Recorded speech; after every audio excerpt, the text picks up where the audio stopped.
Hey guys, this video is now to introduce you guys to a new tool called the Pathfinder Tool. I might have briefly talked about it in the intro class, but now that we're in the computer illustration class, it's definitely really important that you're a bit more familiar with it. So I just want to formally introduce it to you guys. Sorry, this Zoom thing is here. Let me see if I can move that. Probably not, but okay. So for the assignment, you're going to make a color blocked CAD. So here we go. I have a sweatshirt that's already drawn, and I can color block the fabric pieces because the way it was drawn allows me to do that. All the shapes are closed for each pattern piece, which is nice. But I want to give it like a V-neck kind of cut in, okay?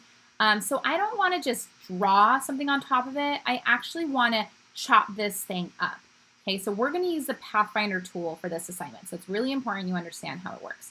So in order to get it, you do have to go to Window and find it. There it is, Pathfinder. When I first learned this tool when I was working in the industry, I fell in love with it. I thought it was so great. But I had a problem of just remembering its name. I'm like, what is that tool that cuts my pieces? And I'd go to Google, like asking Google, what is that tool in Illustrator that cuts objects? And then it would take me a minute to find it. I don't know why, I just couldn't remember Pathfinder. I know it now, I got it. But if that happens to you too, just go to Google and ask Google, what was that tool called again? And then all you have to do is go to Window and find it, and it's great. Okay, so I'm gonna try to do some kind of V design. So I'm gonna hit the letter P. And I want my Pathfinder tool, I guess, or my color block to start at the shoulder. Now, when you're using the Pathfinder, it's kind of weird. Your lines have to be intersecting. So if I were to draw my V shape like right here, let's see how to best explain this. It's like, it's not gonna work here. You know what I'm gonna do? I'm gonna not have a fill right now. It's not gonna chop it unless it totally crosses, which is so weird. If it's exactly on it, it just doesn't work.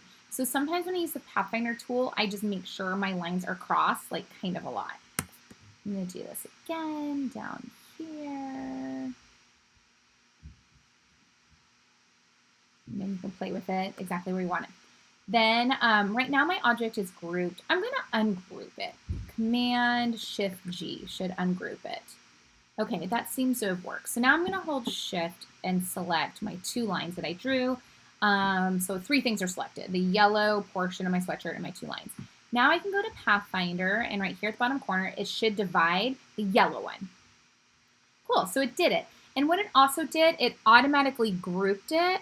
And because these two lines were drawn last, they were on the top layer. So it brought that yellow guy up to the top layer. If you don't want them grouped, just say Object Ungroup, and then you just have to like replace them. So right now they're still grouped, so I'm just gonna switch to the white arrow. And now this guy is its own object. See how it kind of split that up? And it just automatically deleted those lines that were on the outside. That's just sort of how it works. So now I can just pick a different color to fill it. And then I do have to kind of go back in and let's see, Command X and figure out, where do I place this thing? Maybe it's just on the very back later, Command B. That works. So, anyway, that's the Pathfinder. But then if you're like, I want to redesign it, and this is all like kind of a mess now, like, no, I don't know, you're like playing around, you're like, I kind of wish that they weren't divided anymore. That might happen to you. You just have to use this guy, and it will unite them. But make sure that they are overlapping. Like, if I didn't do anything, I could probably, if I select it, if I just hit unite, it goes back, no big deal. But if there's like a little bit of a space, you just want to make sure that they're like on top of each other. So like, if I did that, it'll still unite together.